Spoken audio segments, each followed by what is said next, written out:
I made this Meltan in real life. It's squishy, it's shiny, and its eye actually levitates. But why exactly did I make this? To solve this puzzle. And if you're asking yourself, what is this? Well, it's a pretty new game I've been addicted to called PokéDoku. PokéDoku. PokéDoku. PokéDoku. Or PokéDoku. A 3x3 puzzle game where you try to name a Pokemon based on the matching criteria. Now, most days these puzzles are automated, but some days actually feature a guest puzzle creator. And that got me thinking, maybe I could be a special guest? So I reached out to the PokéDoku team on Twitter, and they said that I would have to make my puzzle in real life first. Sure, why not? So the plan is simple. I make a puzzle that uses as many of my existing projects as possible, and for all of the empty squares that remain, I need to make a real project out of it. Easy, right?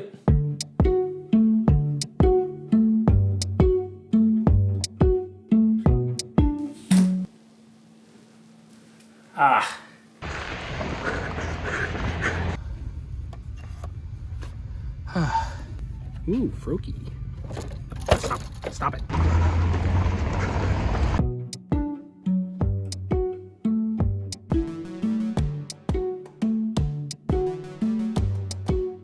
Alright, so the stage is set. For the rows for this puzzle, they're all typings: Steel, Fire, and Ghost. For the columns, we have any Pokemon that can learn Shadow Ball, Pokemon that originated in Sinnoh, and Pokemon that are the first of their evolution line. And if you're watching this video the day it released, you can actually go to PokéDoku.com right now and play this puzzle for yourself. And if you're watching this video within 2 weeks of it being released, you can click right here and go to the archived puzzles, and you should still be able to find it. No, seriously, do it right now. I'll wait. Okay, now that you've finished the puzzle, time to populate this thing with my own projects. For Steel plus Shadow Ball, I'm going to be putting down my floating Metagross. Likewise, for Steel plus Sinnoh, I'm going to be putting down my floating Magnezone. For Ghost and Can Learn Shadow Ball, I'm going to be putting in Spiritomb. And right next to it for Base Form Sinnoh, I'm going to be plugging in my new and improved Rotom Base Form Light. And so it can keep some good company, right above for Fire and Sinnoh, I'm putting down Rotom Heat Form. And finally, for First Evolution Fire, we have the Fuecoco Rice Cooker. Now that still leaves 3 spots left. So let's get started with a Fire type that can learn Shadow Ball. And let's be honest, if it can learn Shadow Ball, I'm probably gonna make a Ghost type Pokemon. When people think about Ghost Fire type Pokemon, typically they think about the Litwick line. But here's the thing.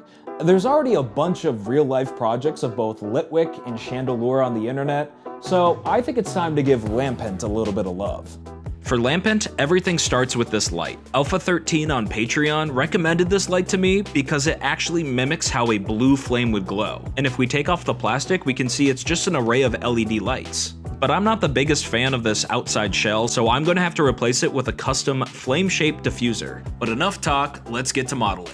Starting off with the original Lampent model as my reference, I modeled out its oblong-shaped head in Blender. Thankfully, most of the rest of its body uses pretty standard shapes, so I was able to construct the rest in Tinkercad. I traced out its curvy arms in Illustrator and imported those as well. And now that everything's together, it's time for the tricky part, printing out Lampent's head so it's still transparent. I tried using transparent PETG, but it's just not as clear or as strong as I would have hoped. You can get much better results using clear resin, so I think I'm gonna need to phone a friend.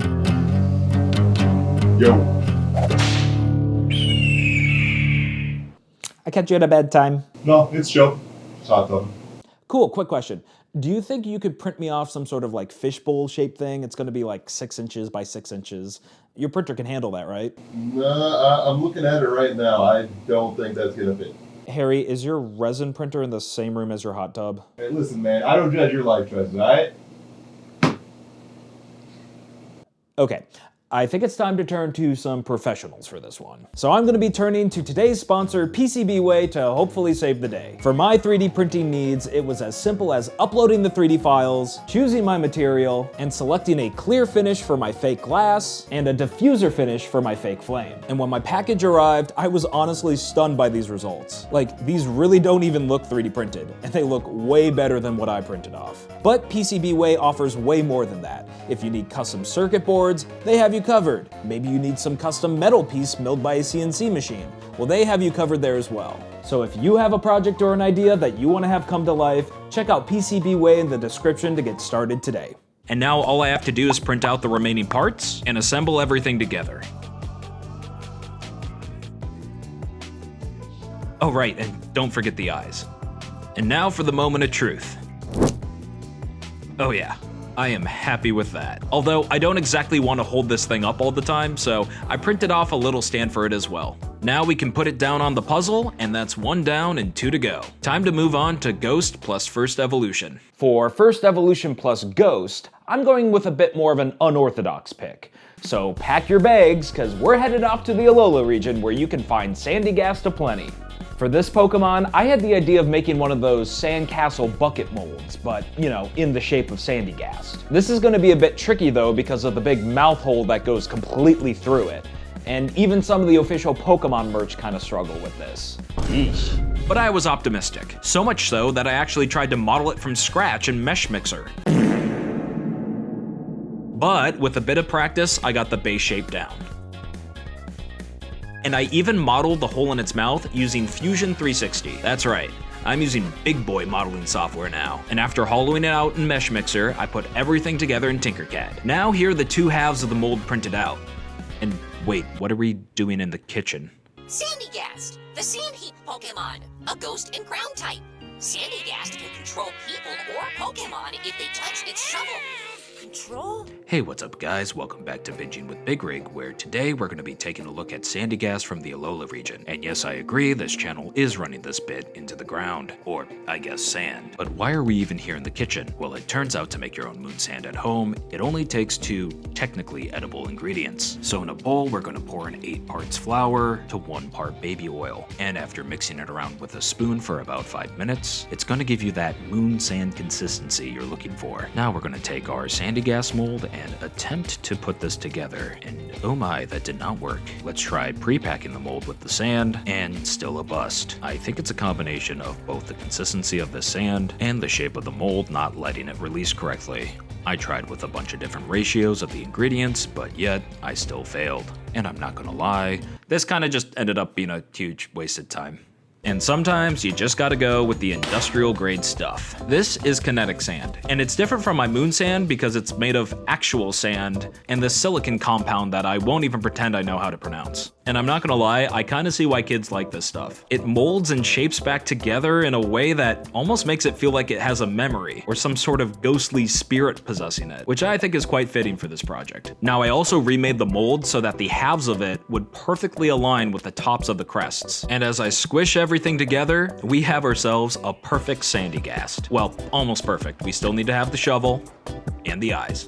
And look at that. It even kept the whole shape in the center. That's kind of crazy. And now it's also ready to be added to the puzzle, which just leaves us with 1 more Pokemon to make. Steel First Evolution. And because you clicked on this video, you probably already know which one this is, so let's cut to the chase and start making Meltan.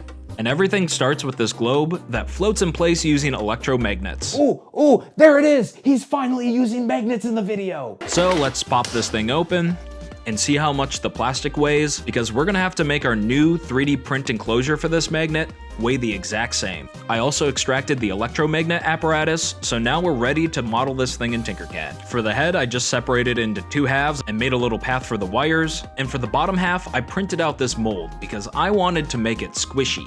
And I also included a little path for the wires to go through. Similar to my last project, I'm going to be using silicon resin, although this time I'm going to mix everything correctly. Now the only issue with my mold here is that the path I've used for the wires to go through is going to make it hard for me to actually pull this thing out of the mold, but we'll cross that bridge when we get there.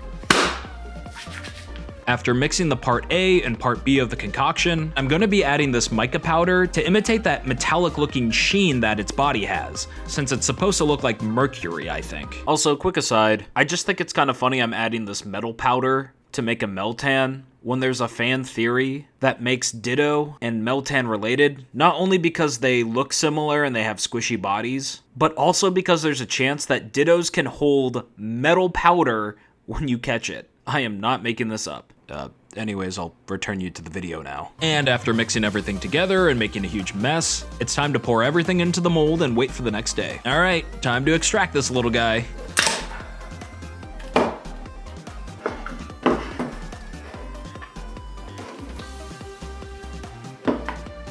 Okay, that little problem I mentioned earlier is turning out to be a huge problem. And desperate times call for desperate measures.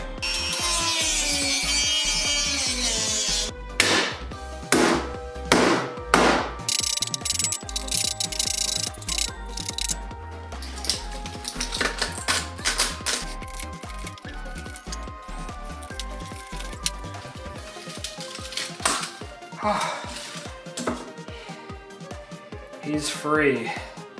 Okay, I finally got the little guy out. But if I'm being honest, I'm not exactly happy with the result here. I'm not really happy with the crease being on this third of its body, and I should really redesign the mold so no one else has to go through, well, that. So one day later, I have a redesign of the mold, but I pre-threaded some of the holes with the wires that we'll need. And I'm hoping not too much liquid will leak out. And one day later, we're looking pretty good. And while the wires broke while I was extracting it, I was just able to resolder everything up back together. And we can't forget its cute little tail that we're gonna be plugging the barrel jack into. But of course, there's one last thing, the eyeball. To make this work, I paused the 3D print halfway through so I could glue the magnet in. After the 3D print finished, I spent a bunch of time polishing it up, and even though it's not a ferrofluid that I think its eye is supposed to represent, I'm still really happy with the end result here. And now it's time for the moment of truth once again. Can I get the eyeball to levitate, or did I completely botch the calculations here? Let's plug it in and find out. And after a bit of finagling, I got it to float in place. And I don't know why, but I'm just really proud of this one. From the shiny nut head, to the squishy metallic body, to the floating eye, I just think this is one of my best pieces yet, and absolutely deserves the final spot in this puzzle. And looking at all these Pokemon projects together is kind of mind-boggling, and they wouldn't have existed without you. Just by watching, sharing, liking, commenting, and of course subscribing, it's your support that allows these ideas to come to life. And this channel's approaching 100,000 subscribers, so I'm not gonna stop anytime soon. So I wanna thank all of you for watching, and I really want to thank all my patrons, especially Evan Timmerman, Jameson Zabalos, Don Necco, Zebra Mang, Pow Pow, Marco Carini, and Sally and Dave.